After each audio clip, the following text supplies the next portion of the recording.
riwayat yang lain kata Nabi, kelak ketika bangunan-bangunan hari kiamat itu akan datang ketika bangunan-bangunan itu lebih tinggi daripada masjid. Menara masjid. Lebih tinggi pula bangunan-bangunan tersebut daripada menara masjid. Para ulama hadis mengatakan ini konteksnya kepada hadis yang terjadi di Muhammad. Kejadian yang terjadi di Masjidil Haram. Kalaulah kalian melihat bangunan-bangunan melebihi tinggi dia daripada Masjidil Haram atau menara Masjidil Haram, maka tanda kiamat akan datang. Hari ini kan begitu. Ya Bapak Ibu boleh lihat kalau sampai di Tanah Suci. Gedungnya itu tidak ada yang rendah-rendah. Tinggi-tinggi semua. Tapi belum sampai melewati batas. Dan ini oleh para ulama mengatakan apa maksudnya? Orang kelak di akhir zaman itu berlomba-lomba meninggikan rumah. Berlomba-lomba meninggikan rumah. Berlomba-lomba memperkaya diri.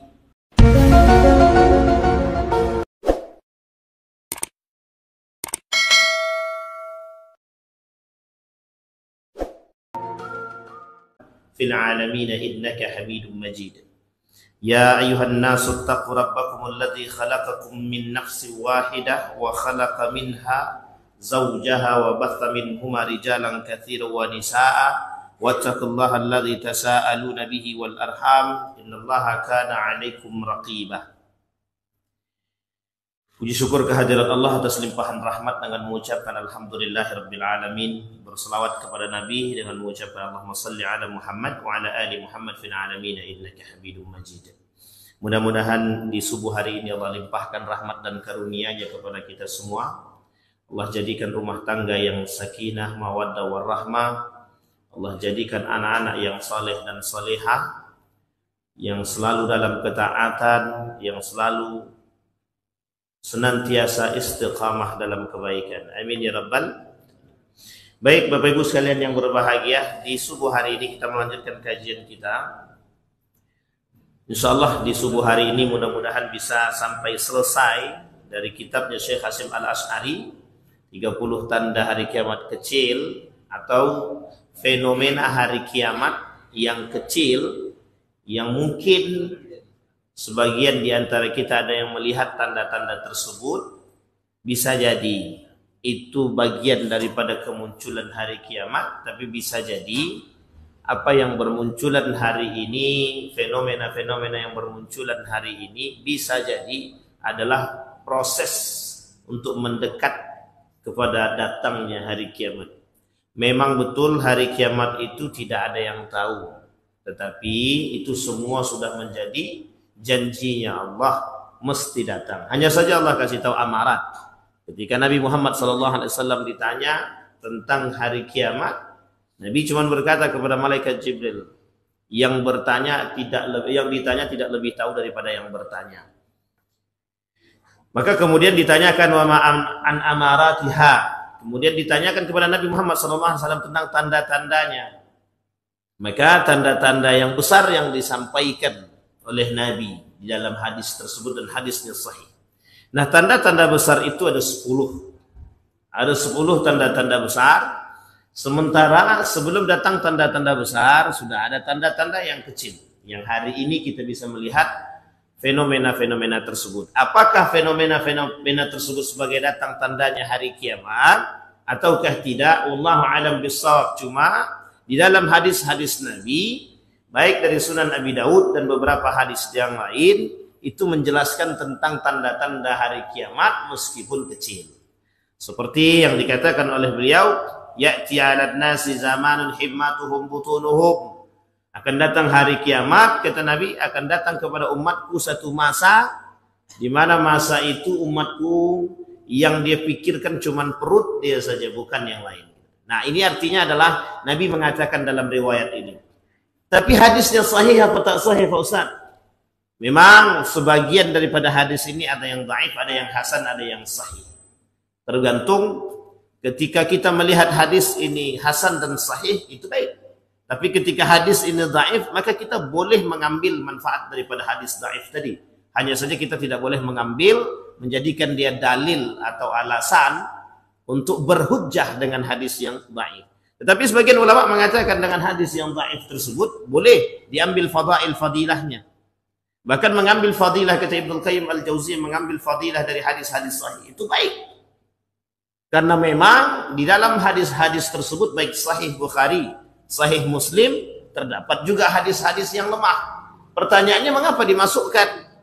Artinya adalah agar bisa orang-orang mengenal, mengetahui, paling tidak mengambil manfaat atau fadailnya. Faidah-faidah daripada hadis-hadis yang lemah tadi. Tapi kalau hadis itu palsu, disitulah kemudian yang harus kita tinggalkan. Kalau hadis ini palsu atau lemahnya lemah banget, tingkat kelemahannya tinggi, barulah kemudian hadis ini kita mencari tahu kebenaran hadis tersebut. Kalau memang ternyata hadis ini derajatnya betul, hadis ini palsu, maka kita tidak boleh pakai hadis tersebut. Baik Bapak Ibu sekalian yang berbahagia, kita lanjutkan mudah-mudahan untuk tanda-tanda hari kiamat kecil hari ini, di subuh ini bisa kita selesaikan. Kita ulang sedikit pada nomor yang 24. Kita baginda Nabi Muhammad sallallahu alaihi wasallam, ya'ti 'alan nasi zamanun himmatuhum butunuhum. Akan datang satu masa pada umatku, kata Nabi, himmatuhum butunuhum. Yang ada dalam pikiran mereka, yang ada dalam keinginan mereka, yang ada dalam diri mereka, keinginan mereka, tekadnya umat-umatku nanti kelak di akhir zaman, kata Nabi, butunuhum. Jadi apa yang dipikirkan dalam pikiran mereka adalah perut mereka. Bagaimana perut kami terisi? Artinya apa? Ini berbicara tentang dunia. Artinya apa? Ini berbicara tentang nafsu. Artinya apa? Tolak ukur pola pikir manusia ketika itu adalah perut. Artinya, mohon maaf, artinya adalah perbedaan manusia dengan binatang ketika itu tidak jauh. Karena binatang yang dia pikirkan adalah perut dia. Maka ketika itu manusia seperti binatang. Yang mereka pikirkan adalah perut mereka. Binatang itu, kalau ada makanan dia diambil orang lain, itu rela bunuh-bunuhan itu. Rela mereka akan berbunuhan demi makanan. Jadi kalau ada makanan yang tergeletak, tahu dia itu makanan, dan ini orang akan datang. Binatang-binatang tadi akan datang untuk memangsa makanan tersebut.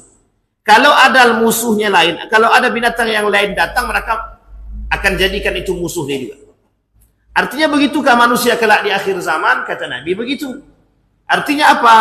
Kelak manusia akan berpikir segala hal itu tentang perut dia.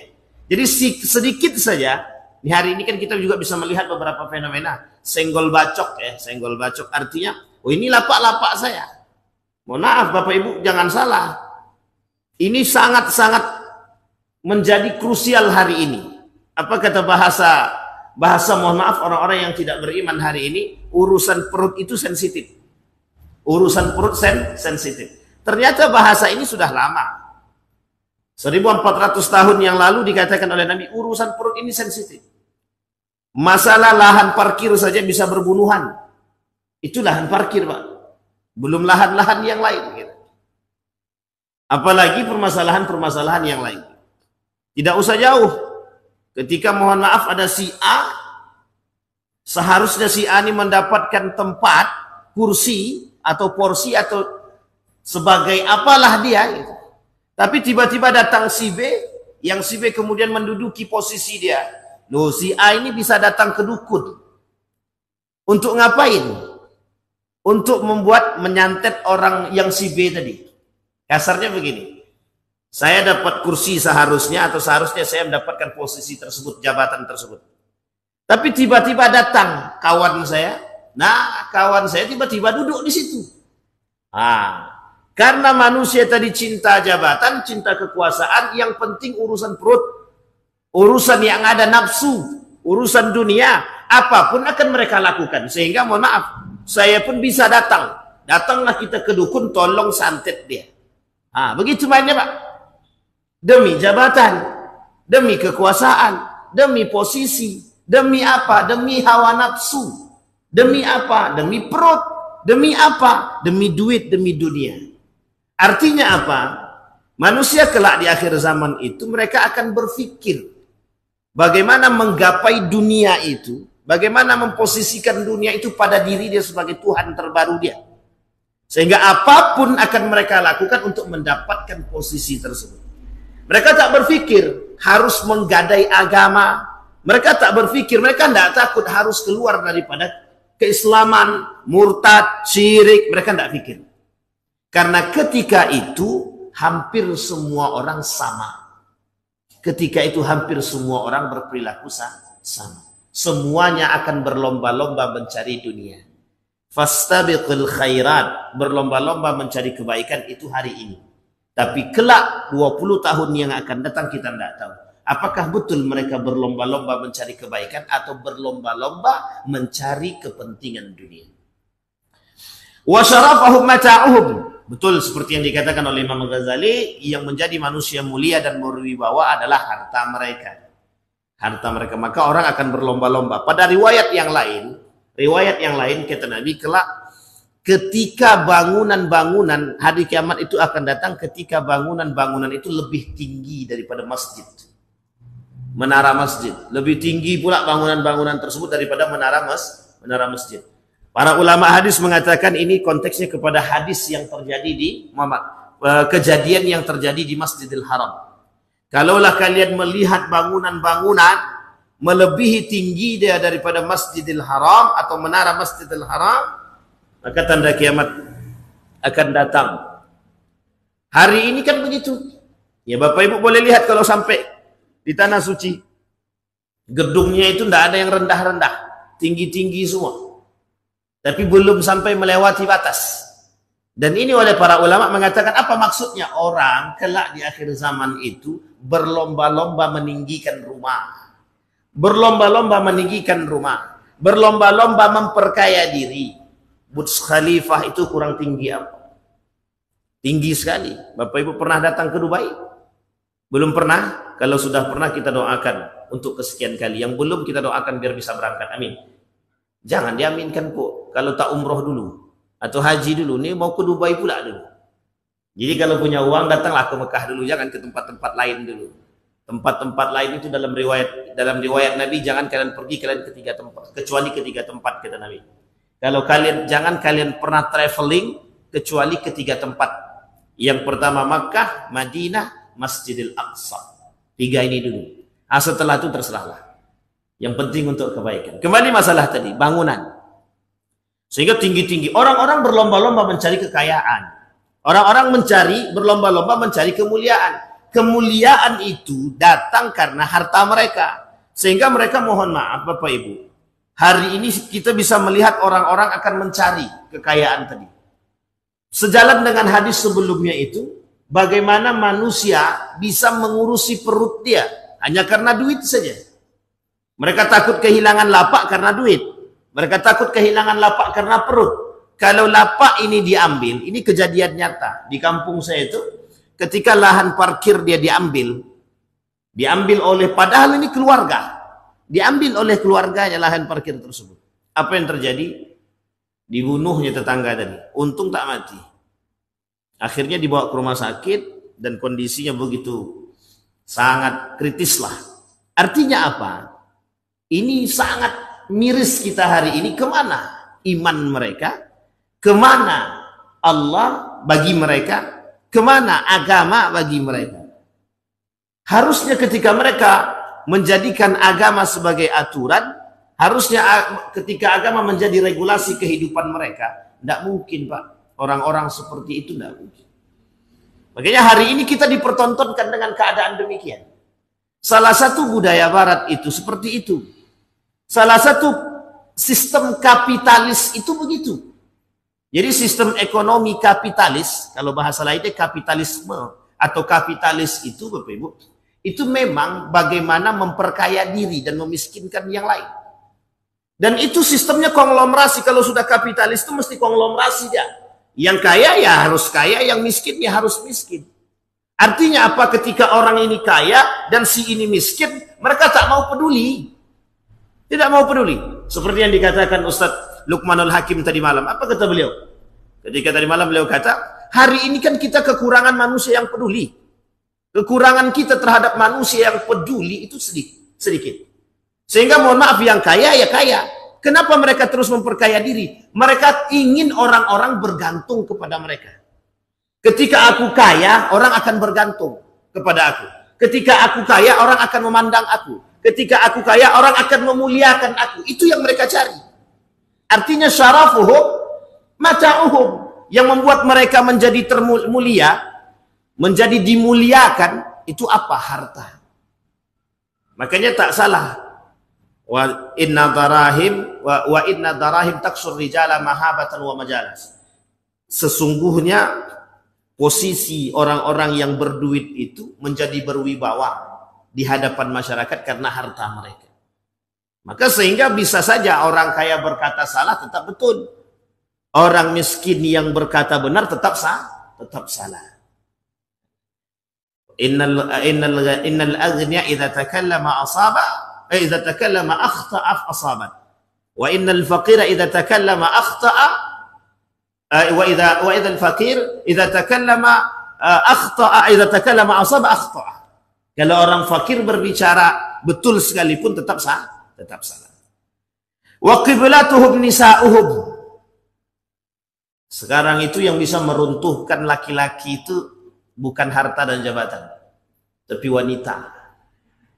Jadi Bapak Ibu kalau melihat fenomena perselingkuhan, ini kami merangkum Bapak Ibu dari beberapa data. Itu kasus perselingkuhan itu di negara kita ini meningkat. Tapi unik itu. Kasus perselingkuhan itu meningkat. Apa maksudnya kasus perselingkuhan itu meningkat? Jadi secara diam-diam, boleh tidak laki-laki menikah? Mohon maaf, kami sudah punya istri bosan.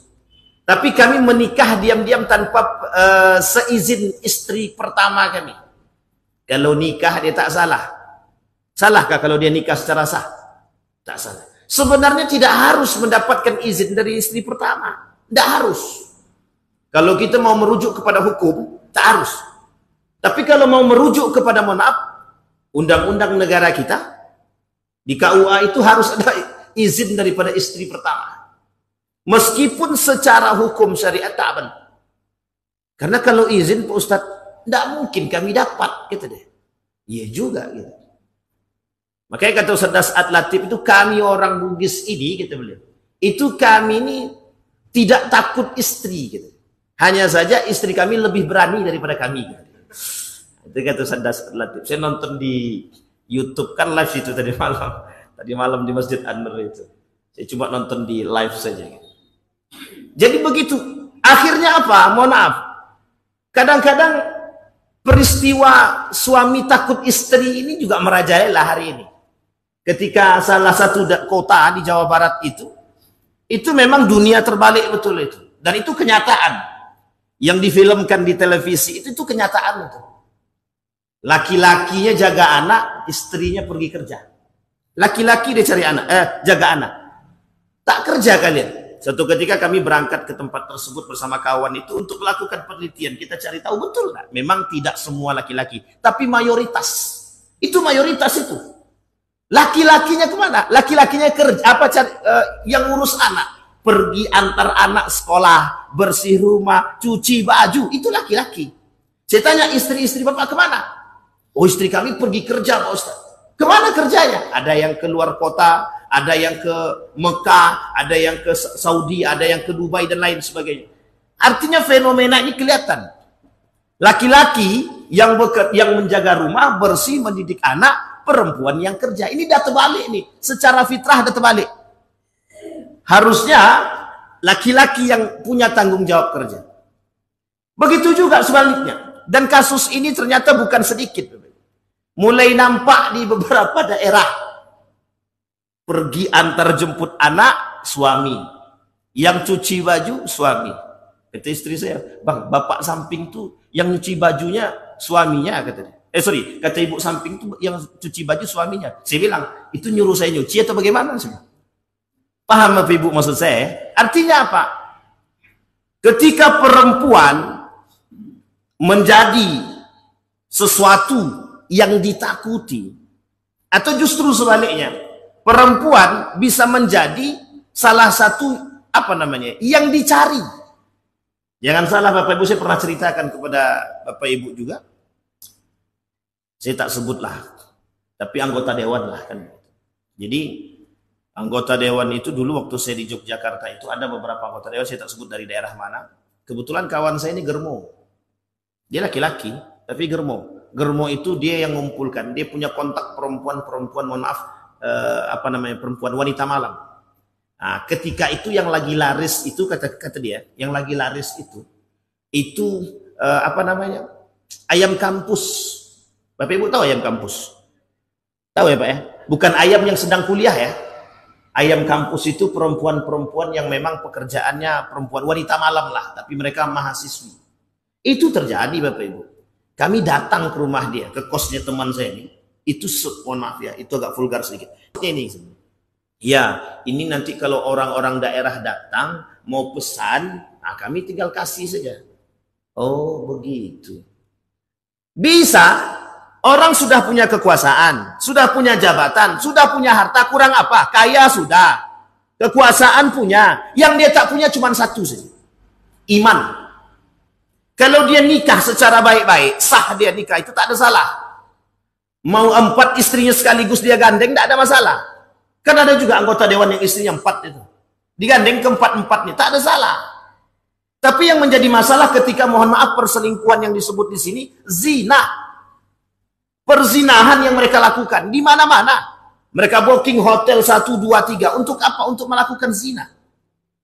Perzinahan yang mereka lakukan.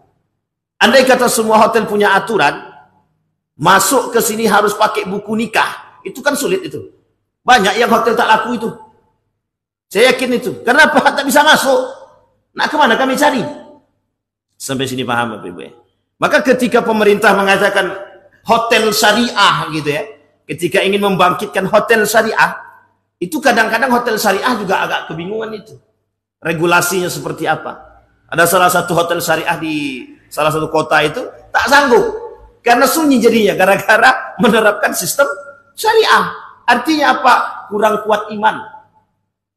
Maka tak salah. Laki-laki, itu masalah harta kuat dia. Masalah kekuasaan oke. Masalah harta dia kuat. Masalah jabatan kuat. Masalah posisi oke. Tapi ketika datang perempuan, itu dia luntuh. Bukan hanya orang yang tak beriman saja yang luntuh. Yang beriman saja bisa rusak. Yang beriman bisa rusak. Wanita. Makanya mohon maaf ibu-ibu jangan tersinggung ya. Hari ini itu penjualan perempuan. Jadi perempuan itu sekarang ini mulai menjual tubuh dia. Ini aku pakaian seksi nih, kalian tengoklah. Nanti kalau digoda dia tak mau. Kayak aku lah perempuan murahan saja gitu. Tapi padahal yang membuat dia murah siapa? Diri sendiri. Keluar pakai celana pendek, paha ayam nampak, ketek nampak, mending kalau sudah mandi. Ini tak. Itu yang dipamerkan. Sudah hitam, buruk, mati pula lagi, hidup pula lagi. Kalau bahasanya kata guru saya begitu. Artinya sadar diri. Sekalipun mohon maaf, baik kali dia, bagus, dia cantik, apa boleh mereka menampakkan itu? Tidak boleh. Maka kata guru saya, Miss Universe itu adalah penjualan. Penjualan siapa? Penjualan tubuh perempuan. Dan mohon maaf Bapak Ibu, di negara Arab itu terjadi. Sekarang sudah mulai ikut-ikutan itu Miss Universe itu. Di Saudi Arabia kan mau dibuat Miss Universe. Lomba ajang Miss Universe. Bapak Ibu harus tahu, apa syarat menjadi salah satu peserta Miss Universe itu? Harus cantik, harus putih, tinggi semampai, pakaian seksi, harus terbuka, apa lagi? Makanya harusnya harus dibuat itu Miss Universe Islami. Tetap aja Bapak Ibu, itu penjualan. Kenapa yang dijadikan orangnya harus cantik, harus putih, harus seksi? Coba cari yang lain. Sampai di sini paham Bapak Ibu? Dan mengapa harus membuka aurat? Dan ajang seperti ini dianggap ajang yang paling go internasional, yang paling wow, yang paling bagus. Nah kalau perempuan-perempuan seperti ini, Bapak Ibu kalau beli mobil atau beli motor gitu ya, SPG-nya laki-laki atau perempuan? SPG-nya laki-laki atau perempuan? Ada yang laki-laki, ada yang perempuan. Sekarang pertanyaan saya, yang perempuannya, mohon maaf, yang perempuannya berpakaian seperti apa? Pakai gamis besar, kerudung lebar, atau mohon maaf, tidak pakai sama sekali? Itu fenomena apakah? Fenomena. Begitukah? Iya. Dulu iklan Shopee, lihat iklan Shopee. Itu perempuannya pakai celana pendek semua goyang-goyang. Dan itu kemudian mohon maaf oleh Majelis Ulama Indonesia dikecam itu, dapat teguran itu. Ditegur karena memang brutal itu. Bukan brutal lagi, dah parah itu, Bapak. Artinya apa? Orang tak malu lagi sekarang jual aurat itu, tak malu. Mereka berpakaian tapi sempit. Kata Nabi, sinfani min ahli nar, kata Nabi. Dua golongan menjadi penghuni neraka. Tak bisa mencium bau surga sedikit pun. Siapa mereka? Perempuan, salah satunya adalah perempuan yang berpakaian tapi telanjang. Mereka berpakaian tapi telanjang. Mereka berkerudung tapi tak niat. Mereka berkerudung tapi untuk pamer.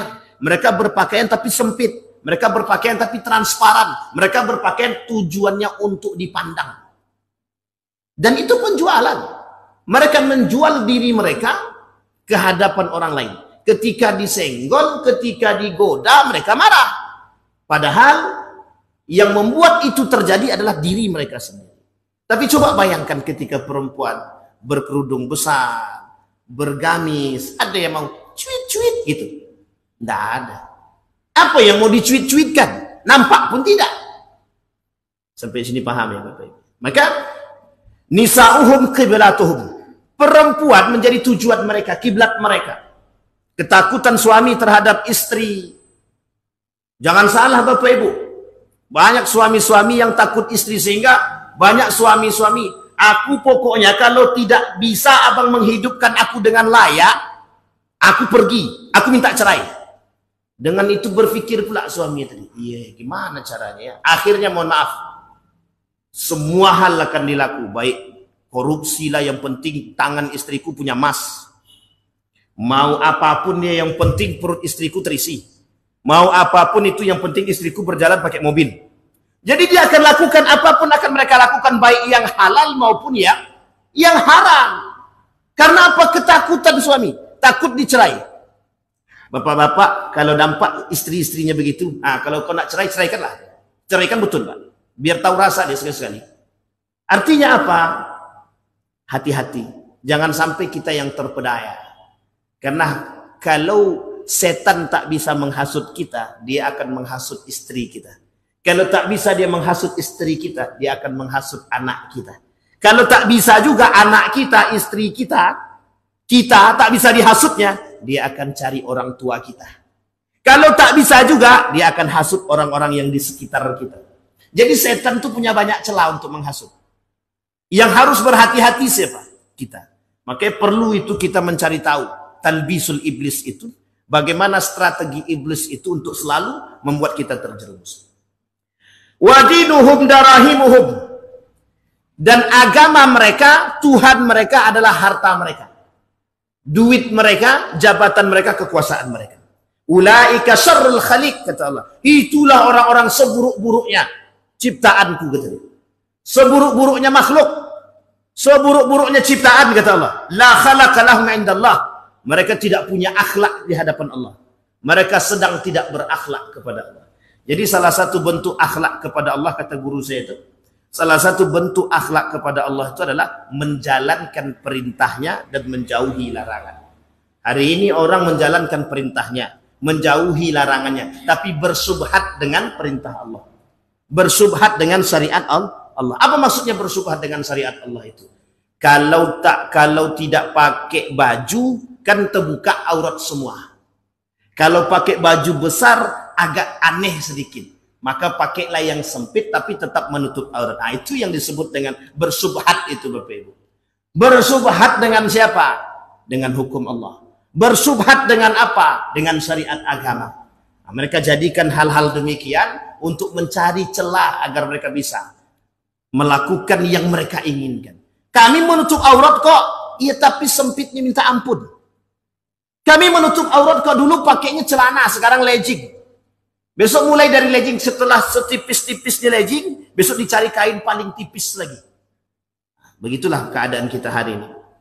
Baik, itu yang ke-24. Yang nomor 25. La tadhhabul ayyam wal layali hatta yakhluqul Qur'an fi suduri aqwamin.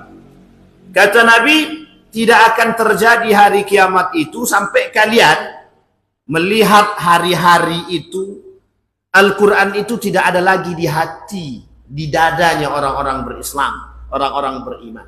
Al-Quran tak ada lagi.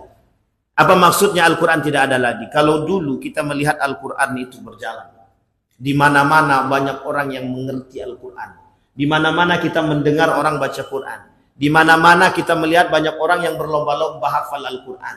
Dari masjid satu masjid ke masjid yang lain, orang-orang baca Quran. Anak-anak berlomba-lomba lari-lari tuh. Kalau kita di kampung-kampung itu dulu, ada anak berlari-lari untuk datang ke masjid itu. Mau ngapain? Mau baca Quran, mau ngaji sama guru-guru ngaji.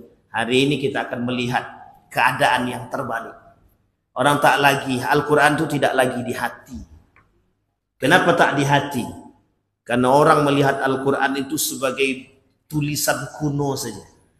Mereka tak mau kembali kepada Al-Quran karena kecintaan mereka terhadap dunia melalaikan mereka dari agama.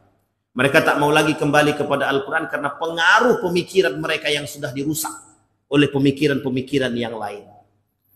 Mereka tak mau kembali kepada Al-Quran karena mempelajari Al-Quran ini sulit. Butuh guru ngaji, harus begini, harus begitu. Mereka tak mau lagi kembali kepada Al-Quran karena di dalam Al-Quran banyak kali aturan. Mereka tak mau kembali kepada Al-Quran karena ketika membaca Al-Quran harus bertadabbur dengan Al-Quran. Ini Bapak Ibu yang harus kita perhatikan. Maka mereka dengan hal seperti itu menjadi alasan bagi mereka untuk tidak kembali kepada Al-Quran. Apa sebenarnya yang membuat mereka jauh daripada Al-Quran? Fenomena alam. Apa fenomena alam tersebut? Nabi berkata akan berkurang sedikit demi sedikit orang yang cinta terhadap Al-Quran. Tapi penyebab fenomena itu muncul apa? Kecintaan manusia terhadap dunia. Kecintaan manusia terhadap dunia. Maka bahasa lainnya adalah itu sudah menjadi fenomena alam. Artinya apa? Itu sudah tertulis di Lauhil Mahfuz. Artinya apa? Nabi sudah sampaikan itu 1400 tahun yang lalu. Akan muncul golongan-golongan yang tak suka dengan Al-Quran. Akan muncul golongan-golongan yang tidak akan berpegang teguh kepada Al-Quran. Akan muncul golongan-golongan, bahkan mohon maaf, mereka ikut melecehkan Al-Quran, menjatuhkan Al-Quran, menghina Al-Quran. Hari ini sudah bermunculan manusia-manusia yang menghina Al-Quran. Namanya aliran-aliran sesat dalam pemikiran. Apa kata mereka? Al-Quran itu tipu daya Muhammad. Al-Quran itu produk Muhammad. Al-Quran itu porno. Al-Quran itu tidak benar. Al-Quran itu tidak adil dan lain sebagainya. Al-Quran itu tidak ilmiah. Dulu Bapak Ibu ada seorang doktor dari, kalau saya tak salah dari Belanda, datang ke salah satu universitas negeri di Indonesia. Sebutlah ketika itu Win Suka. Bapak Ibu tahu Suka? Nah, pokoknya Win Suka lah, Sunan Kalijaga. Oh ini kalau tersebut dipotong aja. Oh yang ini nggak bisa dipotong ya. Jadi Bapak Ibu datang dia. Kebetulan ketika itu guru saya muridnya. Apa kata beliau kepada guru saya itu? Al-Quran ini tidak ilmiah. Tidak bisa diuji secara keilmiahan. Kemudian setelah dia mengatakan demikian, perkataan itu di hadapan para akademik sarjanawan. Dan itu didengar. Karena kuliah umum, banyak yang datang. Al-Quran ini tidak ilmiah. Sehingga beliau berangkat balik ke Belanda. 2 tahun kemudian dia datang. Setelah 2 tahun kemudian dia datang, apa kata dia? Al-Quran ini sangat ilmiah. Dan dia masuk Islam. Karena meneliti Al-Quran. Nah hari ini kan begitu. Kenapa orang tidak mau mengatakan, tidak mau kembali kepada Al-Quran? Mereka belum utuh belajar Al-Quran. Karena yang membaca Al-Quran, mengapa kok para penghafal Quran? Mereka tidak seutuhnya mengerti isi Al-Quran karena mereka membaca Al-Quran cuma sampai di tenggorokan. Artinya apa? Mereka membaca Al-Quran. Yaqra'una Al-Quran hatta fi unuq. Mereka membaca Al-Quran cuma sampai di tenggorokan. Mereka tidak bertadabbur. Mereka tidak memaknai Al-Quran. Mereka tidak bersifat seperti Al-Quran. Seperti sifatnya Al-Quran. Ketika Nabi ditanya, Aisyah ditanya tentang sifat Nabi, kata dia sifatnya sifat Al-Quran. Akhlaknya akhlak Al-Quran. Karena orang melihat Al-Quran itu Pak. Al-Quran itu terlalu apa namanya, kalau dibahasakan mereka itu, mereka tidak mau kembali kepada Quran, terlalu jadul lah untuk diikuti. Al-Quran itu hari ini tidak sesuai dengan zaman. Harusnya kata mereka Al-Quran itu mengikuti perkembangan zaman. Oh salah. yang harus mengikuti perkembangan zaman bukan Al-Quran. Tapi zaman yang harus mengikuti Al-Quran bukan Al-Quran yang harus mengikuti perkembangan zaman. Sehingga ketika Al-Quran mengatakan tutup wahai perempuan, tutup aurat kalian. Apa harus Al-Quran dirubah? Apa kata mereka? Kalaulah zaman sekarang wanitanya terbuka, berarti Al-Quran harus mengikuti mereka. Harus dirubah ayatnya. Tidak. Mereka yang harus mengikuti Al-Quran. Al-Quran mulai dari turunnya sampai nanti hari kiamat, dia tidak akan lecet sedikit pun. Inna nahnu nazzalna al-Quran, inna nahnu nazzalna dzikra, inna nahnu nazzalna dzikra wa inna lahu lahafizun. Kami turunkan ayat ini, kami sekaligus kata Allah, kami turunkan para penjaganya. Siapa para penjaganya? Para penghafal Quran yang benar. Maka Bapak Ibu sekalian yang berbahagia, Al-Quran tidak akan usang. Tidak akan pernah usang. Hanya saja yang usang itu manusia. Karena manusia itu jauh daripada Al-Quran. Baik, kemudian yadrusul Islam kama yadrus wasyu sawbi. Ada orang yang mempelajari Al-Quran, mempelajari Islam. Nanti Islam itu lusuh dari diri dia, hilang dari tubuh dia, seperti apa namanya bahasanya, baju-baju yang luntur. Baju-baju yang luntur. Artinya apa? Tidak kekal Islam itu pada diri mereka. Tidak kekal nilai-nilai itu dalam diri mereka. Luntur, bukan luntur, luntur. Seperti lunturnya baju. Jadi baju itu kalau dicuci, kan lama-lama luntur, dia warna hilang. Begitulah. Kata Nabi, kelak di akhir zaman orang berislam itu yang betul-betul tidak berislam, atau Islamnya KTP, Islamnya cuma masuk-masuk ikut-ikutan, Islamnya cuma nebeng dan lain sebagainya, itu Islam dari diri mereka secara perlahan hilang, luntur secara sendirinya. Bagaimana luntur? Ketika mereka nampak zaman berkembang, mereka akan mengikuti. Nampak peradaban barat, mereka ikuti. Nampak peradaban Korea, dia ikuti. Nampak peradaban Jepang, dia ikuti. Nampak peradaban yang lain, dia ikuti. Semua akan dia ikuti. Akhirnya hilang dari diri dia nilai-nilai Islam tadi. Tak nampak lagi, tak jelas. Sehingga yang tersisa apa? Nafsu dia, dunia dia. Orang-orang yang tak beragama, Bapak Ibu. Hari ini Bapak Ibu boleh lihat data. Betapa rusaknya akhlak itu disebabkan pengaruh mereka karena mereka jauh dari agama. Hari ini Amerika itu krisis moral. Hari ini bangsa Eropa itu krisis moral. Kenapa krisis moral? Karena mereka tidak mengakui keberadaan agama secara benar. Mereka tidak beragama, banyak yang ateis. Artinya apa?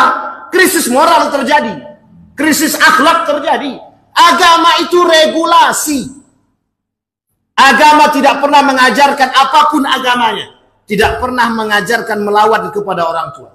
Apalagi dalam Islam. Tetapi kebiasaan orang-orang Eropa punya salah satu karakter. Mereka berbicara dengan orang tua itu biasa seperti kawan. Tidak kelihatan etika dan moralnya, nggak kelihatan. Hari ini krisis, Pak. Seks bebas yang mereka buat, hari ini mereka tuai. Yang mereka tanam hari ini mereka petik. Apa yang mereka tanam dahulu? Berpikiran bebas. Sehingga terjadi seks bebas, pergaulan bebas. Hari ini apa yang mereka petik? Karakter-karakter yang buruk. Dari siapa? Dari manusia-manusia yang dihasilkan dari produk-produk yang buruk. Bayangkan, Pak. Nah, kita mau ikut yang kayak gitu. Pergaulan bebas sudah mulai terjadi. Bahkan mohon maaf di Indonesia ini, di salah satu kota di Indonesia ini, tengoklah Jakarta, Semarang, Malang, Masya Allah, pergaulan sudah begitu bebas. Orang tua tak sanggup lagi memberikan aturan. Pokoknya Bapak Ibu kuat-kuatan. Kalau kuat kita, anak ikut. Kalau anak lagi kuat, kita yang ikut. Maka sekarang ini kuat-kuatan. Di zaman yang kata Cak Nun itu, M. Hairun Najib tadi, ini zaman edan. Zaman gila, kata dia. Apa maksudnya zaman gila? Yang benar salah, yang salah betul. Yang salah dibenarkan, yang benar disalahkan. Begitu kata beliau. Apa itu fenomena? Begitulah keadaan hari ini. Dan fenomena itu Bapak Ibu kita rasakan hari ini. Apa maksudnya? Yang selamat, yang kuat iman. Yang tak selamat, yang tak kuat iman hancur. Baik Bapak Ibu.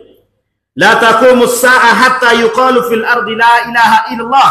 Hatta la yuqalu fil ardi la ilaha illallah. Nanti Bapak Ibu, ketika di akhir zaman itu kata Nabi, tidak akan kita mendengar kalimat la ilaha illallah. Yang kita dengar apa? Cautan, pisu-pisuan. Apa namanya bahasa Jawa pisu-pisuan ya? Itulah pokoknya. Caci maki, menghina, perkataan-perkataan yang tak benar. Itu yang akan kita dengar. Kalau dulu kita masih sering dengar la ilaha illallah. Kata orang terkejut aja ucapannya Allahu Akbar kan begitu. Kalau sekarang terkejut antum belau katanya kan. Kalau terkejut aja sekarang. Itu karena kebiasaan. Jadi kalau orang yang terbiasa mengucapkan kalimat-kalimat thayyibah, itu ketika dia kaget yang keluar dari mulutnya kalimat thayyibah. Tapi kalau mohon maaf, kalau kebiasaan dia menyebutkan kaki 4, kaki 2 dan tidak punya kaki itu nanti yang kebiasaan ketika dia kaget yang keluar juga begitu. Dan itu Bapak Ibu kelak di akhir zaman mungkin belum nampak, tapi kelak di akhir zaman kata Nabi, kalian akan sulit mendengarkan orang-orang berkata la ilaha illallah. Atau kata Nabi, kata para ulama mentafsirkan hadis tersebut, nanti kalian akan melihat orang mengucapkan la ilaha illallah sekedar ikut-ikutan. Ketika ditanya, mengapa kalian mengucapkan la ilaha illallah? Nenek moyang kami dulu begitu. Mereka tak paham makna la ilaha illallah, hanya sekedar mengucapkan makna la ilaha illallah. Mereka tak mengerti isi kalimat la ilaha illallah. Arti kalimat la ilaha illallah, tiada Tuhan selain Allah. Tapi hari ini tiada Tuhan selain duit, harta, kekuasaan. Begitu mereka. Ya. Maka bahasa yang hadis yang kedua tadi kita sampaikan, yang disebut dengan agama mereka, dinuhum darahimuhum, dirhamuhum dinuhum. Yang menjadi Tuhan mereka, agama mereka adalah harta mereka, mata'uhum. Baik. La taqumus sa'ah hatta yadharul fusul wal bukhul. Fuhush wal bukhul. Tidak akan terjadi hari kiamat kata Nabi sampai nanti kalian akan melihat orang-orang berlomba-lomba dalam pelit. Apa itu pelit? Berlomba-lomba dalam berbuat keji, berlomba-lomba dalam bakhil, pelit, tak mau saling membantu, berlomba-lomba dalam mencari kekayaan, juga berlomba-lomba dalam kepelitan. Oh jangan coba Bapak Ibu. Tidak ada nanti di akhir zaman tuh sedikit yang mau bayar zakat. Itu pun bayar zakatnya dengan menggerutu. Apalah nih bayar zakat juga lagi. Apa menggerutu itu bahasa Indonesianya? Ya itulah menggerutu itu. Merepet. Ya kan merepet kan itu kan. Dalam hati dia tak ada ikhlasnya lagi. Zakat saja dia sudah menggerutu, apalagi sedekah, apalagi infak. Tidak akan ada itu. Tidak akan mau mereka lagi. Ketika yang disodorkan kotak infak dicari dia, kan ada video yang viral waktu itu. Duit dia keluar 100.000, dikiranya duit sampingnya tadi, dikasihkan oleh orang sampingnya uang 100.000 tadi, dikiranya untuk masukkan kotak infak. Rupanya duit dia sendiri yang jatuh gitu. Baru begini kepalanya, ya Allah, kata dia, salah masuk gitu deh. Artinya apa? Ketika kotak infak jalan, orang akan mikir antara 100.000 atau 1.000. Kalau ada yang, Bapak Ibu kira-kira ya, ini ada kotak infak jalan, yang dicari 100.000 apa 1.000? Bukan 1.000 Bu, dicari lagi yang paling kecil 500 kalau ada. Coba bayangkan. Artinya orang tak percaya. Begini Bapak Ibu. Makanya kenapa Allah tidak memperlihatkan pahala daripada sedekah itu. Kalau Allah lihat, kalau Allah perlihatkan, semua orang akan berlomba-lomba itu. Makanya orang yang meninggal itu di dalam Al-Qur'an kan itu sharih itu, di dalam Al-Qur'an disampaikan itu. Ya Allah, hidupkan kami kembali. Kalaulah kami tahu betapa besarnya pahala sedekah tadi, maka kami akan bersedekah dari yang paling baik yang kami miliki. Maka bahasa ayat Al-Qur'an itu disebutkan di dalam Al-Qur'an tersebut begitu. Hidupkan kami kembali, la tasaddaqa, kami akan betul-betul bersedekah kata dia. Tapi kata Allah itu mustahil untuk menghidupkan orang yang sudah mati. Bukan tidak bisa bagi Allah, tapi mustahil. Kenapa? Sudah terlanjur. Karena mereka tak percaya. Mereka tidak percaya dengan itu. Kenapa tak percaya? Karena sifatnya pahala tadi tak nampak. Makanya Bapak Ibu hari ini kalau saya tanya Bapak Ibu, kira-kira Bapak Ibu ini beribadah karena surga atau neraka? Karena surga atau neraka? Mesti jawabannya karena surga. Padahal bukan itu jawabannya. Mengapa kita beribadah? Mengapa Bapak Ibu? Karena untuk mengharapkan ridho Allah. Bukan surganya Pak. Andai kata surga dan neraka tidak ada. Ini andai kata saja nih. Tapi tak boleh berandai-andai ini sebenarnya. Saya yakin tidak ada yang beribadah. Kenapa tak ada? Karena harapannya cuma itu. Orang-orang beribadah mengharapkan surga. Salah kata salah. Tapi surga itu balasan bagi orang-orang yang mencintai Allah dengan ikhlas. Makanya masuk surga itu bukan karena pahala secara utuh. Rahmatnya Allah. Kalau rahmatnya Allah terpenuhi. Tapi untuk mendapatkan rahmatnya Allah butuh ibadah. Jadi harus paham strukturnya. Beribadah, mencari rahmatnya Allah, mencari ridhonya Allah. Yang kelak bisa memasukkan kita ke dalam surganya Allah. Baik. 2 lagi. Habis itu habis. Tenang Bapak Ibu. Ini gerak cepat nih. InsyaAllah mudah-mudahan. Kemudian la taqumus sa'ah hatta takhruju sab'una kadzaban. Kata Nabi. Tidak akan terjadi hari kiamat sampai muncul 70 para pendusta. Tak perlu kita khawatir. Kalau 70 para pendusta itu bukan datang lagi. Sudah nampak lebih dari 70. Bahkan Bapak Ibu boleh lihat itu. Para pendusta-pendusta yang duduk itu. Bukan lagi pendusta itu orang biasa. Bukan lagi pendusta itu orang yang tidak amanah. Tidak punya amanah, tidak punya jabatan. Bahkan para pendusta itu yang duduk. Yang diberikan amanah. Mereka yang berani berdusta. Mereka bersumpah dengan Al-Quran, tapi mereka mengingkari Al-Quran. Mengingkari Allah. Mereka bersumpah atas nama Allah dan Rasulnya, mereka berkhianat kepada Allah dan Rasul. Itu bukan pendusta lagi Bapak Ibu. Lebih daripada pendusta ada. Ini fenomena hari ini. Maka nanti di akhir zaman itu dari pemahaman hadis tersebut begini. Yang namanya dusta itu menjadi tradisi. Dusta itu menjadi yang sulit kita temukan orang jujur. Yang susah kita temukan orang-orang yang bisa mempertahankan yang hak, yang benar. Yang akan sering kita temukan adalah pelaku kebatilan, pelaku kemaksiatan, pendusta. Makanya Bapak Ibu di akhir zaman nanti yang paling banyak muncul itu apa? Dajjalun, kadzabun. Para pengikut Dajjal. Apa salah satu sifat Dajjal tadi? Panduto. Pendusta yang paling banyak. Jadi dari sekian banyak ini yang datang, kalaulah semuanya bisa menjaga nilai-nilai itu untuk tidak berdusta, betapa senangnya Bapak Ibu. Allah senang, kita senang, masyarakat senang. Kira-kira Bapak Ibu kita jujur, orang senang apa tidak? Ini lumrah nih Bapak Ibu, fitrah manusia begitu Bapak Ibu. Nak, kau nak menikah, menikahlah dengan orang baik, berakhlak, beragama. Tidak ada orang tua kita bilang, nak, menikahlah engkau dengan pelacur, menikahlah engkau dengan pencuri, menikahlah engkau dengan pemaksiat, pemabuk. Tidak ada. Saya yakin itu tidak ada begitu. Tapi orang tua bilang, biarlah dia tak kaya, yang penting akhlak dia baik, agamanya baik. Nah, itu fitrah itu Bapak Ibu. Fitrah. Karena fitrah kita kebaikan, yang selalu berbicara kebaikan. Tapi kalau ada orang tua, nak, menikahlah kau dengan orang narkoba tadi. Menikahlah kau dengan para pencuri tadi. Menikahlah kau dengan orang pemaksiat tadi. Itu kalau ada orang tua yang berbicara begitu, itu tengok perlu coba dirasa kepalanya itu. Lagi sehat apa tidak?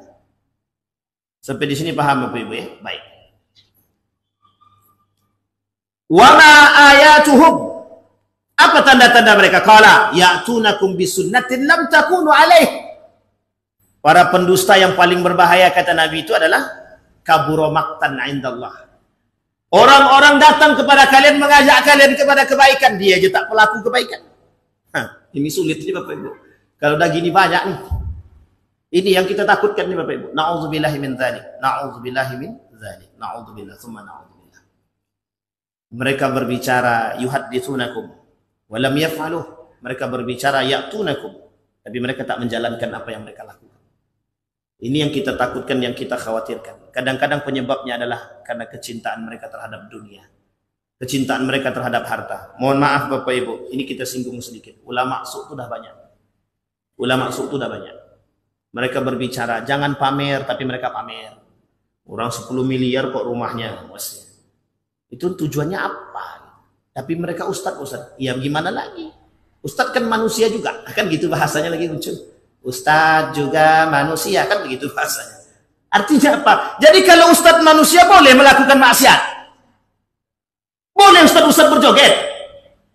Boleh ustadz minum khamar. Boleh pamer. Tidak ada. Jangan karena kita ustadz menghalalkan yang haram dengan dalih A, B, C, D. Itu merusak. Maka yang paling mudah merusak masyarakat itu siapa? Public figure.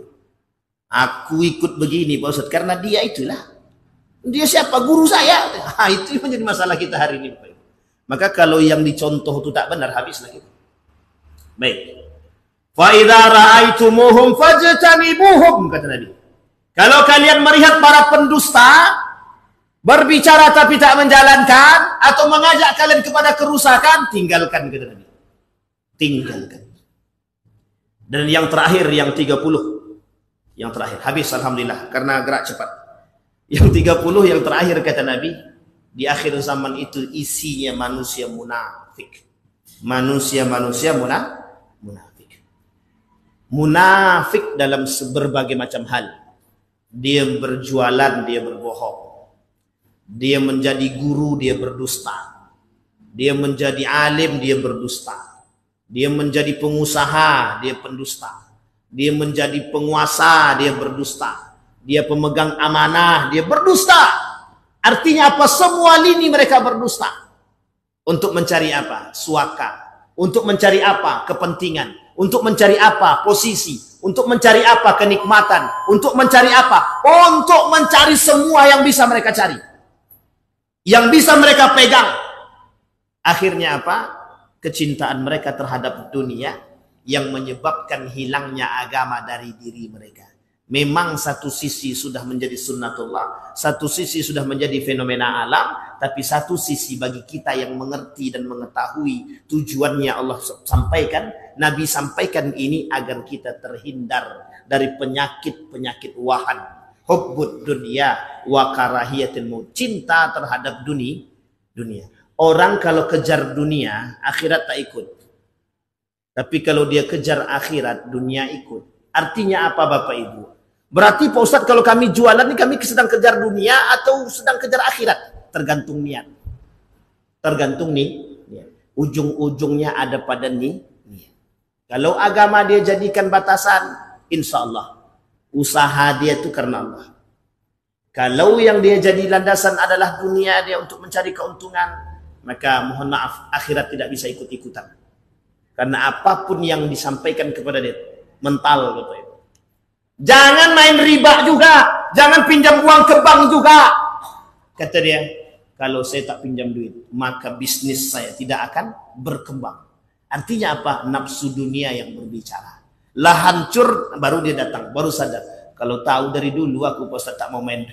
Itu terlambat. Terlambat. Saya kira itu saja Bapak Ibu. Ada pertanyaan? Tidak ada, alhamdulillah. Ada pertanyaan Ibu? Tidak ada, alhamdulillah. Cukup Bapak-bapak? Jelas cukup kalau begitu.